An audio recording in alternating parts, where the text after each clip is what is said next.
हाय दोस्तों पहले तो मैं कुछ बड़ी न्यूज़ को कवर करने वाला हूँ, इंटरनेशनल न्यूज़ को कवर करने वाला हूँ। उसके बाद इंडिया डिफेंस में क्या चल रहा है वो मैं आपको बताने वाला हूँ। तो यहाँ पे आप देखोगे मैंने जीडीपी ओपन किया है और ये नॉमिनल जीडीपी है, जो कि आप देखोगे यूएस का 32 ट्रिलियन डॉलर का जीडीपी साइज देखने को मिल रहा है। एक रियल जीडीपी होता है जिसमें आपको इन्फ्लेशन माइनस करना होता है। ये नॉमिनल जीडी आप देख रहे हैं जिसमें 32 ट्रिलियन डॉलर का यूएस का जीडीपी साइज देखने को मिल रहा है 2026 का। बड़ी न्यूज़ ये नहीं है, बड़ी न्यूज़ ये है। यहाँ पे आप देखेंगे जो कि लाइव डेटा देखने को मिल रहा है और यहाँ पे बताया जा रहा है कि यूएस के ऊपर 40 ट्रिलियन डॉलर का डेट देखने को मिल रहा है। तो यूएस का जो डेट है वो कंटिन्यू बढ़ता ही जा रहा है। जीडीपी का साइज 32 है और डेट जो है यूएस के ऊपर वो 40 ट्रिलियन डॉलर का देखने को मिल रहा है। और इसी के बाद जो है न्यूज़ जो है, मार्केट जो है वो खराब यहाँ पे होती जा रही है। अब यूएस के ऊपर डेट बढ़ता ही जा रहा है और उसके ऊपर से चाइना भी कंटिन्यू यूएस की जो ट्रेजरीज ने होल्ड करके रखी है, जैसे कि बॉन्ड, डेट सिक्योरिटी जो यूएस की इसने लेके रखी है चाइना ने, उसको भी यहाँ पे ये ट्रिम करने में लगा हुआ है। चाइना को ऐसा लग रहा है कि यूएस और ईरान के बीच में जो वॉर है ना, ये अभी ख़त्म होने वाली नहीं है और इसीलिए चाइना जो है कंटिन्यू यूएस की ट्रेजरी को बेचने में लगा है। और उसको ये भी लग रहा है कि जो फेड की जो पॉलिसीज़ हैं उसमें भी कोई क्लियर पिक्चर है नहीं कि वो अपने इन्फ्लेशन को किस तरीके से कम करेंगे, रेट बढ़ाएंगे कि नहीं बढ़ाएंगे। कहीं ना कहीं उनको फेड के ऊपर एक अनसर्टेनिटी दिखाई दे रही है और इसलिए चाइना यहाँ पे बेचने में लगा हुआ है। और भी नंबर मैं आपको बता देता हूँ, चाइना के रिसेंट अगर आप नंबर देखेंगे तो मई मंथ में, ये चाइना के नंबर है, मई मंथ में यहाँ पे कितना है, 659 बिलियन डॉलर की होल्डिंग थी चाइना के पास यूएस ट्रेजरी की। अभी कितनी देखने को मिल रही है, 633 देखने को मिल रही है। तो एक बड़े परसेंटेज में यहाँ पे बेचने में लगा हुआ है चाइना। ये जून का नंबर देखने को मिल रहा है और आप जान के हैरान हो जाएंगे, 2008 में चाइना के पास पता है कितनी होल्डिंग थी, 618 बिलियन डॉलर की होल्डिंग थी चाइना के पास। और ये बेचते बेचते उसी वाले लेवल पे आने के लिए, उसी के लेवल पे आ चुके हैं। मतलब 2008 के लेवल पे आने के लिए ये तैयार हो चुके हैं। इस तरीके से यूएस की ट्रेजरी को ये बेचने में लगे हुए हैं। और दुनिया की भी अगर मैं आपको एक डेटा बताऊं ना, तो ओवरऑल फॉरेन होल्डिंग अगर हम देखें, पूरी दुनिया जो यूएस की जो ट्रेजरी होल्ड करके बैठती है, उनके जो डेट्स होते हैं, बॉन्ड्स होते हैं, उनको बाय करके रखती है ना, ताकि एक फिक्स्ड इंटरेस्ट मिलता रहे, दुनिया भी बेचने में लगी हुई है। मई मंथ में क्या हुआ था, मई मंथ में 9.37 ट्रिलियन की होल्डिंग थी दुनिया के पास, वर्ल्ड के पास। और अभी कितनी है जून मंथ में, 9.29 ट्रिलियन डॉलर देखने को मिल रहा है। तो ये भी परसेंटेज में कमी आ रही है। तो ये एक मतलब ये इसके वजह से ग्लोबल मार्केट में आपको असर देखने को मिलेगा। जब यूएस के पैसे बेचे जाएंगे, पैसे नहीं मतलब ये बॉन्ड्स जब निकलेंगे ना, तो यूएस के जो वैल्यू है ना वो यहाँ पे गिरेगा। और इसी ये देखिए ये कितना था, 1200 यूएस बिलियन डॉलर की होल्डिंग थी और अभी कितनी हो गई है, 633 बिलियन डॉलर की होल्डिंग रह गई है। देख रहे हो ग्राफ कैसे नीचे जा रहा है। तो ये एक बड़ी न्यूज़ है, जियोपॉलिटिकल न्यूज़ है, जिसकी वजह से आपको मार्केट में बड़ी हलचल, बड़ी बड़ी वॉलेटिलिटी देखने को मिल सकती है। अब कुछ इंडिया के बारे में बात कर लेते हैं। भाई इंडिया के डिफेंस में भी बहुत कुछ हो रहा है, बड़ी डेवलपमेंट हो रही है। अभी तो मैं कुछ आर्टिकल पढ़ रहा हूँ कि ऑपरेशन सिंदूर 2.0 होने की तैयारी चल रही है। वो आपको और भी जो जियोपॉलिटिकल न्यूज़ कवर करते हैं वहाँ पे देखने को मिलेगा। मैं यहाँ पे फ़िलहाल तो स्टॉक मार्केट से रिलेटेड न्यूज़ कवर कर रहा हूँ, जिससे हमारे मार्केट पे कैसा असर पड़ेगा वो आपको मैं पहले बता दूँ। ब्रह्मोस के जो ऑर्डर्स हैं ना, उसमें जंप देखा गया है। अभी ऑर्डर बुक की अगर हम बात करें तो 6 बिलियन डॉलर का ऑर्डर बुक हो चुका है सिर्फ ब्रह्मोस का। अभी इंडिया का जो डिफेंस सेक्टर है ना, उसमें ये फ्लैगशिप प्रोडक्ट बन के निकल गया है। इसकी वजह से पूरा जो इंडस्ट्री है ना, हमारा जो डिफेंस इंडस्ट्री है, उसका इकोसिस्टम ही बदल गया है। ये आप देखोगे, आपको इस तरीके का आर्टिकल देखने को मिलेगा कि ये एक फ्लैगशिप प्रोडक्ट बन गया है। और न्यूज़ अभी ये 6 बिलियन डॉलर का थोड़ा ब्रेकअप भी सामने आ रहा है और कुछ कंट्री का नाम सामने नहीं है, लेकिन हाँ फिर भी मैं आपको बताता हूँ। पहली ऐसी कंट्री थी जब ये ऑपरेशन सिंदूर नहीं हुआ था, फिलीपींस ने 2022 में साइन किया था 375 मिलियन डॉलर का। ये फर्स्ट टाइम हुआ था। और उसके बाद ऑपरेशन सिंदूर होने के बाद कंटिन्यू ब्रह्मोस के ऑर्डर्स आने स्टार्ट हो गए। ऑपरेशन सिंदूर होने के बाद कुछ कंट्री के नाम आपको मैं बताता हूँ। इसमें सबसे पहली कंट्री आ रही है वियतनाम। 629 मिलियन डॉलर का इसने ऑर्डर किया था। इसको किससे खतरा है, चाइना से। फिर इसके बाद इंडोनेशिया ने भी ऑर्डर किया 200 प्लस 300 मिलियन का ऑर्डर इसने किया था। तो इस तरीके से जो है ये कंट्रीज सामने आई। और इसके अलावा भी आप देखोगे तो डजन एडिशनल नेशन है जो इसमें इंटरेस्ट दिखा रही हैं, डिस्कशन चल रहा है, फाइनल डिस्कशन पे वो लोग दिखाई दे रहे हैं। और इसको लेके एक बड़ा अपडेट पता है क्या आ रहा है?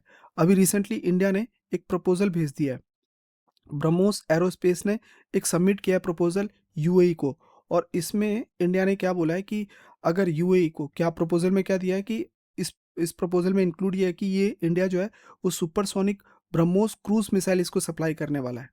और ये ऑलरेडी अथॉरिटी के तरफ पेंडिंग है, तो उनका रिव्यू वगैरह चल रहा है, तो बाद में उसका हम लोग को अपडेट देखने को मिलेगा। बट फिलहाल इंडिया ने यहाँ पे अपना प्रपोजल भेज दिया है।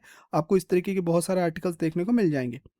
और जब ये बाय कर लेगा ना कंट्री, उसके बाद इंडिया के पास क्योंकि ये जो कॉन्फ्लिक्ट चल रहा है ना, इसमें कहीं ना कहीं गल्फ कंट्री भी अपने आप को स्ट्रांग बनाने में लगी हुई है। तो अगर ये इंडिया से बाय करते हैं तो इंडिया के पास ये जो वेस्ट एशिया है ना, मतलब मिडिल ईस्ट, यहाँ पे एक बड़ा फुट होल्ड मिल सकता है।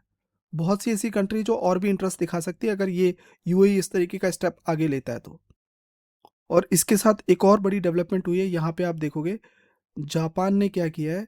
जापान ने अपना जो लीथल वेपन था ना, उसको एक्सपोर्ट नहीं करता था, उसके ऊपर बैन था। लेकिन अभी उन्होंने अपनी पॉलिसी में चेंज किया और इसको स्क्रैप कर दिया। हुआ क्या है, जापान ने ये जो लीथल वेपन होते हैं ना, बहुत ही घातक होते हैं ये, मतलब मिसाइल, बॉम्ब, गन, इन सारे कैटेगरी में आते हैं ये लीथल वेपन। तो इसको इन्होंने बैन रखा था। बैन क्यों रखा था और स्क्रैप क्यों किया? बैन इसलिए रखा था कि जब वो हिरोशिमा और नागासाकी पे जब बम गिराया गया था, न्यूक्लियर बम गिराया गया था अमेरिका के द्वारा 1945 में, बम गिराया गया था, सेकेंड वर्ल्ड वॉर की ये बात है। उसके बाद से कई लोगों की जानें गई थी। उसके बाद से जापान ने डिसाइड किया कि हम इस तरीके के वेपन कभी नहीं बनाएंगे, क्योंकि इसमें एट द एंड ह्यूमन की बहुत डेथ हुई है। जापान ने एक सबक लिया था कि हम इन चक्करों में पड़ेंगे ही नहीं। तो इन्होंने पॉलिसी बनाया था कि हम कभी भी लीथल वेपन के ऊपर काम करेंगे ही नहीं कि लोग मरें। लेकिन अभी जो रिसेंट अगर आप देखोगे ना, तो चाइना और नॉर्थ कोरिया का जो एग्रेशन है ना, वो जापान को जीने नहीं देगा। इन लोगों को लग रहा है कि हम लोग को वापस खड़ा होना पड़ेगा, अपने आप को स्ट्रांग बनाना पड़ेगा। और अभी ये लीथल वेपन को जो इन्होंने स्टॉप किया था ना, इसको एक्सपोर्ट करने के लिए मंजूरी दे दी है। पॉलिसी को इन्होंने स्क्रैप कर दिया है। नई पॉलिसी, नई चीज़ें बन रही है कि अब सारी चीज़ें अब एक्सपोर्ट करो, बाहर बेचो, ये वही सारी चीज़ें बता रही है। और इसी में एक और डेवलपमेंट हुई है इंडिया की तरफ से। डेवलपमेंट क्या हुई है कि इंडिया और जापान ने एक जॉइंट नेवल शिप बिल्डिंग के ऊपर साइन कर लिया है, एक एग्रीमेंट साइन किया है। और इस साइन में बताया जा रहा है कि इंडिया जो है, यहाँ पे आप देखेंगे कि दोनों मिलके नेवल शिप्स के लिए डिज़ाइनिंग करेंगे, शिप बिल्डिंग बनाने का काम करेंगे। और ये सारी चीज़ें मेक इन इंडिया के तहत होने वाली है, जिसमें जो जापान है वो इंडिया को टेक्नोलॉजी वगैरह दे सकता है, टेक्नोलॉजी देगा, इंडिया रिपेयर भी करेगा, सब कुछ करेगा और बनेगा मेक इन इंडिया में। यहाँ पे टेक्नोलॉजी ट्रांसफ़र होने की भी बात हो रही है। तो इसमें मैंने अभी रिसेंटली कुछ मतलब देख रहा था मैं, शिप बिल्डिंग में कौन सी कंपनीज ज़्यादातर ऐसे काम करने में सक्षम है, जिन्होंने अच्छा एक प्रोजेक्ट डिलीवर भी किया है। सो यहाँ पे कुछ स्टॉक आप स्टडी कर सकते हैं। यहाँ पे मैं क्लियरली बताना चाहूँगा कि ये एक एजुकेशनल वीडियो है, कोई भी इन्वेस्टमेंट एडवाइस नहीं है। तो जैसे कि यहाँ पे आप देखेंगे, पहली जो कंपनी आ रही है मज़गाओ डॉक, इसके बारे में बताया जाता है कि ये काफ़ी पुरानी कंपनी है, 1774 की कंपनी है, बहुत पुरानी कंपनी है। लेकिन सिंस 1960 से अगर हम देखें तो 1960 से इसने 801 वेसल्स सप्लाई कर दिए हैं अभी तक। और ये गवर्नमेंट बैक कंपनी है, गवर्नमेंट ऑफ इंडिया इसको ओन करती है। और ये एक नवरत्न कंपनी भी है, ठीक है, जिसमें 1000 करोड़ तक आराम से इन्वेस्टमेंट कर सकती है ये। तो इसने 1960 से लेके अभी तक 801 वेसल सप्लाई किए हैं, जिसमें वॉरशिप है, सबमरीन है, कार्गो, पैसेंजर, इस तरीके की शिप्स वगैरह इसने बनाई है। टू इसके सेगमेंट है, एक ये शिप बिल्डिंग का काम करती है और सबमरीन एंड हैवी इंजीनियरिंग का काम करती है। कुछ प्रोजेक्ट के बारे में अगर बात करूँ तो प्रोजेक्ट 15B जो कि विशाखापट्टनम में हुआ था, जो विशाखापट्टनम क्लास डिस्ट्रॉयर इसने बनाया था। फिर प्रोजेक्ट 17A जिसमें नीलगिरी क्लास स्टेल्थ फ्रीगेट्स, बहुत ही हैवी वॉरशिप होते हैं, वो इसने बनाए। फिर स्कॉर्पियो डीजल इलेक्ट्रिक सबमरीन भी इसने बना के दिए नेवी को। तो इस तरीके के अचीवमेंट्स इसने करके दिए, इस तरीके का काम इसने करके दिया। और इसीलिए देखोगे तो कहाँ पर है यार, अभी इसके जो नंबर आए थे Q1 में, 2900 करोड़ की सेल आई थी, 12% की, 2900 करोड़ की सेल आई, 12% का जंप। प्रॉफिट देखिए कितना है, नेट प्रॉफिट 550 करोड़ का रिपोर्ट किया था, 22% का यहाँ पे जंप है। अभी अगर आप ईयरली भी देखोगे तो 13,000 करोड़ का इसका सेल्स आया था, 13% की जंप वहाँ पे आई थी, और प्रॉफिट भी इसने 2500 करोड़ का जंप दिखाया था, 6% की जंप वहाँ पे आई थी। और इसमें अभी लेटेस्ट अपडेट पता है क्या आ रहा है? लेटेस्ट अपडेट ये आ रहा है कि एक तो गवर्नमेंट ओन है, किसी की होल्डिंग में कुछ भी चेंजेस नहीं है, 5%, एक 72 फॉरेन वाले हैं, डोमेस्टिक वाले भी 5% है, पब्लिक की होल्डिंग थोड़ी बड़ी है। कंपनी के ऊपर डेट नहीं है, ठीक है, 450 करोड़ का डेट है, 0.05x डेट टू इक्विटी बन रहा है, तो वो एक तरीके की डेट फ्री है। और ऑर्डर बुक इसको अभी Q1 में जो मिला है ना, 18,000 करोड़ का इसको ऑर्डर मिला है यहाँ पे। उसका तो ब्रेकअप हम लोग देख लेंगे। यहाँ पे 18,000 करोड़ का ऑर्डर अभी इसको Q1 में मिला है, और 90,000 करोड़ का ऑर्डर अभी पाइपलाइन में है। तो उसको लेके लेटेस्ट डेवलपमेंट आई है। यहाँ पे कंपनी ने बताया कि जुलाई 2026 में कंपनी के जो प्रॉफिट आया उसमें 22% की ग्रोथ आई थी, और 18,000 करोड़ का इसको ऑर्डर अभी तक हो गया 30 जून 2026 तक। जून में कंपनी ने की लेड, मतलब फोर्थ ऑफ सिक्स, मतलब टोटल 6 वेसल्स बनाने हैं, जिसमें fourth of six next gen offshore patrol vessels ये बना रही है इंडियन कोस्ट गार्ड के लिए। ये बेसिकली जो पेट्रोलिंग वगैरह करते हैं ना, उसके काम आती है, तो वो ये बनाने में लगी हुई है। उसके बाद इसने एक्वायर किया था 51% स्टेक, श्रीलंका का जो कोलंबो डॉकयार्ड है ना, उसके 51% स्टेक बाय कर लिया। मतलब ये कंट्रोलिंग स्टेक इसने ले लिया, ताकि जो रीजनल फुटप्रिंट है शिप बिल्डिंग में, उसमें अपने आप को एक्सपेंड कर सके। और जो 90,000 के बारे में जो अपडेट है ना, वो ये है कि जो ये 90,000 करोड़ का ऑर्डर कंपनी को काम चल रहा है, उसमें P751 सबमरीन प्रोग्राम है एक, ठीक है, उसमें बोली लगी हुई है, ऑलरेडी सब कुछ हो गया है, 6 बोट बनाने हैं इस प्रोग्राम के तहत, मतलब सिर्फ 6 सबमरीन बनाने हैं, एडवांस स्टॉक में चल रहा है। अप्रूवल पेंडिंग है, जो कैबिनेट है ना, वहाँ से अप्रूवल पेंडिंग ये लोग बता रहे हैं। ये कैबिनेट जब भी इसको अप्रूव करेगा तो समझ लो इसके बुक में 90,000 करोड़ का ऑर्डर आ जाएगा।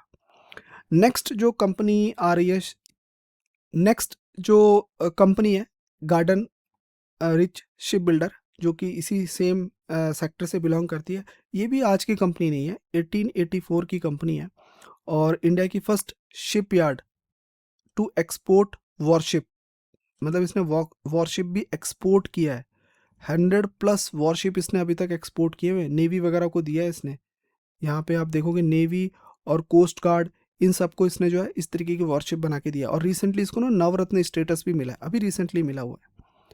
तो अगर मैं इस कंपनी के बारे में आपको बताऊं, ये भी मिनिस्ट्री ऑफ डिफेंस इसको कंट्रोल करता है, मतलब ये एक PSU कंपनी है, कोलकाता बेस्ड कंपनी है।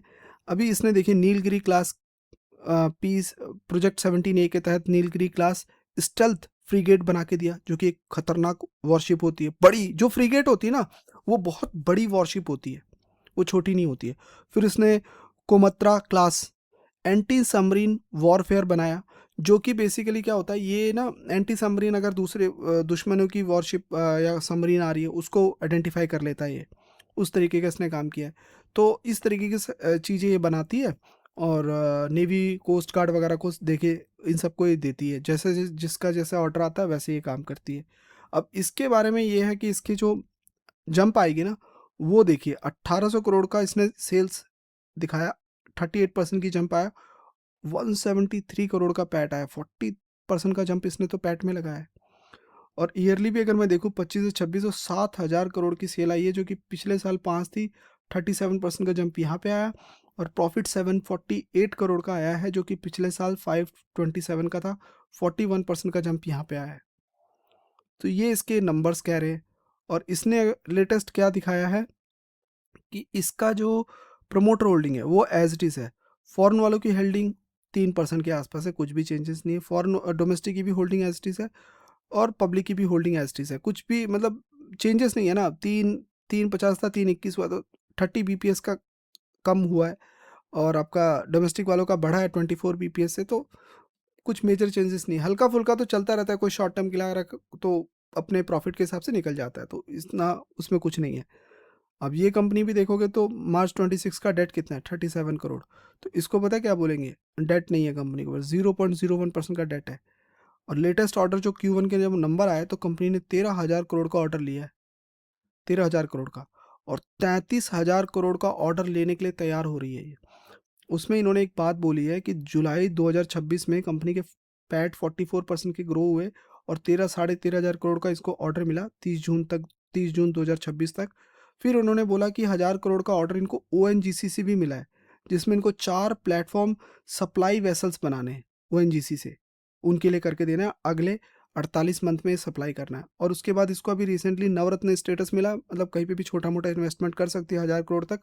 फिर अभी ना एक गवर्नमेंट ने बोला कि भाई नेक्स्ट जेन कॉर्वेट, ये एक प्रोग्राम है जिसमें जहाज वगैरह बनानी है, बड़ी नहीं होती है, फ्रिगेट्स नहीं होती, लेकिन जो पेट्रोलिंग वाली होती है ना उतनी छोटी भी नहीं होती, थोड़ी मीडियम साइज़ की होती है, तो ये बनानी है। सरकार ने बोला ये हमें चाहिए, तो इन्होंने इसमें वो लोएस्ट बिडर सामने निकल के आया, 33,000 करोड़ का ये ऑर्डर है। चांसेस ये हैं कि वो इसी को ऑर्डर मिल जाएगा, इसीलिए ये लोग अपने ऑर्डर बुक में लिख रहे हैं, क्योंकि लोएस्ट बिडर यही है। और इसीलिए यहाँ पे कंपनी ने अपने इसमें यहाँ पे लिखा हुआ है 33,000 करोड़ का। और 2026 में इसने कुछ डिलीवर किया था, वो भी मैं आपको बता दूं। 3 वॉरशिप इसने डिलीवर किए थे मार्च 2026 में, अभी इसी साल की बात हो रही है। एक इसने किया था INS संशोधक, ये सप्लाई किया। फिर उसके बाद इन्होंने INS, यहाँ पे हम देख लेते हैं, INS दूनागिरी, ये इन्होंने सप्लाई किया। और INS आर्गे, ये इन्होंने सप्लाई किया। तो ये कंपनी के मैंने जितने भी इम्पोर्टेंट अपडेट्स थे वो आपको मैंने बता दिए हैं। अगर आई होप आपको सारी चीज़ें यहाँ पे समझ आई होंगी। फॉलो कर सकते हैं, सब्सक्राइब कर सकते हैं। इस तरीके की वीडियो देखने के लिए आप मुझे यहाँ पे तो फॉलो कर रहे हैं, लेकिन अगर आपको थोड़ा सा और एक्चुअल में कुछ टाइम पीरियड के लिए एक अच्छी चीज़ें जाननी है, तो आप इसको स्कैन करो, यहाँ जाके देखो। कुछ चीज़ें जो मैं अपलोड कर रहा हूँ वो मुझे नहीं लगता आपको पूरे यूट्यूब पे कोई बता रहा होगा।